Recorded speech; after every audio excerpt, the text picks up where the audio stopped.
बंधुओं, प्रेम को सदा हृदय में रखो और धन को सदा प्रकट में रखो। प्रेम कभी भी प्रकट करने का विषय नहीं है।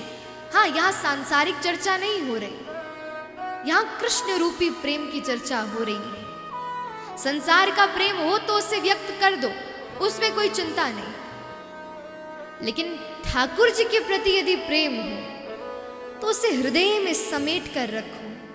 और यदि समेट कर रखोगे तो निश्चित रूप से वो प्रेम का और वर्धन होगा।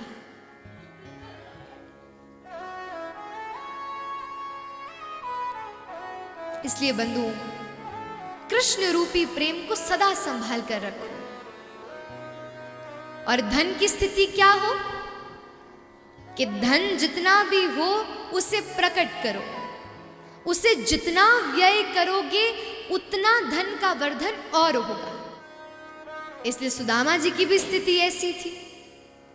उन्होंने भी कृष्ण रूपी धन को, कृष्ण रूपी प्रेम को हृदय में छिपा कर रखा था। एक दिन क्या हुआ कि एक ब्राह्मण सुदामा जी की कुटिया में आए, याचना करी, भिक्षाम देहि। और सुशीला जी भीतर से निकल कर आई, बोली कि हे महात्मन, हमारे घर में देने के लिए कुछ नहीं। ब्राह्मण ने पूछा क्यों? बोले हमारे घर एक ऐसे निर्धन बालक का जन्म हुआ है, इसलिए हमारे घर देने के लिए कुछ भी नहीं। बोले अच्छा। बोले अरे सौबर, सूतक तो कुछ दिनों में हट जाएगा, तो क्या उसके बाद हम आए और आकर आपसे सामग्री ले ले? अब वो ब्राह्मण कोई और नहीं थे, वो ब्राह्मण द्वारिकाधीश थे। मानो यहां पर ठाकुर जी सुशीला को सचेत करने के लिए आए थे कि मैं द्वारिकाधीश सुदामा का सखा। जैसे पहुंचे, सुशीला बोली, हे नाथ, हमारे घर ऐसे निर्धन बालक का जन्म हुआ है कि जीवन भर हमारे घर से ये सोबर समाप्त नहीं होगा। द्वारिकाधीश जान गए। बोले देवी, तुम यदि इतनी ही निर्धन हो तो तुम जानती हो तुम्हारे पति के सखा कौन है? बोली मैं नहीं जानती, कौन है? बोले द्वारिकाधीश का नाम सुना कभी? बोले हाँ। अरे उन्हें कौन नहीं जानता? अरे वो तो ठाकुर जी हैं, वो तो स्वामी है जगत के, द्वारिकाधीश है। बोले बस यही विचार कर लो कि वो द्वारिकाधीश तुम्हारे पति के घनिष्ठ सखा हैं। बोली मेरे पति देव ने तो कभी नहीं बताया मुझे।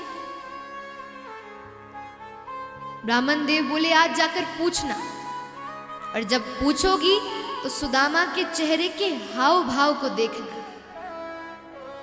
सुदामा जी बैठे थे, नाम जप कर रहे थे। सुशीला जी गई, बोली नाथ, आप द्वारिकाधीश को जानते हैं क्या?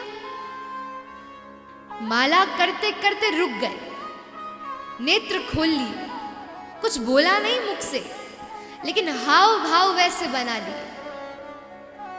सुशीला बोली मैं जान गई, ये द्वारिकाधीश आपके सखा हैं।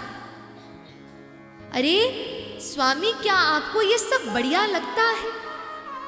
बालक कुछ भोजन नहीं पा पाते, हमारे घर कुछ दान देने के लिए सामग्री नहीं है, पाने के लिए सामग्री नहीं है, क्या ये सब आपको बढ़िया लगता है? अरे द्वारिकाधीश को आप जानते हैं, वो कौन है? स्वर्ण नगरी के स्वामी।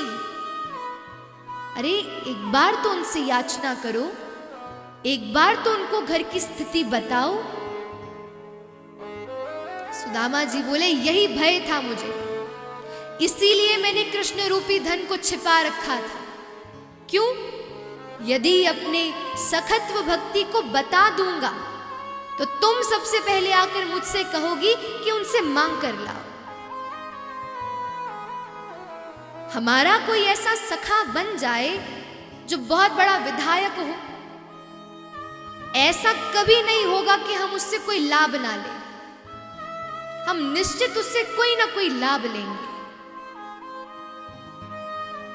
लेकिन सुदामा जी की स्थिति, वो कभी भी ठाकुर जी के सम्मुख अपनी निर्धनता को प्रस्तुत नहीं करना चाहते।